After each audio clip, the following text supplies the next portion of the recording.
One of the toughest spots to clean in your classic car is the front grille. So before your next road trip, pick up a custom-fit grille screen from BBUGOFF available at California Car Cover. These mesh screens are custom fit for your vehicle's application for the ultimate fit and protection. Now I'm going to show you just how easy it is to install one of these today on a 32 Ford. The BBUGOFF grille screen is constructed of durable mesh with a vinyl border for durability. The bug screen features twisting tension pins at each corner to quickly and easily secure it to your grille. To install, first center the bug screen on the grille of your early Ford. Press each eyelet against the vertical bars of your grille at the best fit. You might need to move the grille side to side slightly to find the optimal fit and tension.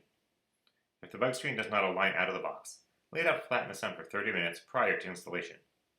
The grille screen will also contour to the shape of your grille with use due to the engine heat. Once you have centered the screen properly, twist each of the pins 90 degrees to secure and release compression. The spring-style tension pins will hold the bug screen in place. When you reach your destination, simply rotate the tension pins 90 degrees the other direction to release. For cleanup, the grille screen can be brushed or wiped with a dry cloth or mild cleaner. Visit our website to see all available BBUGOFF bug screen applications.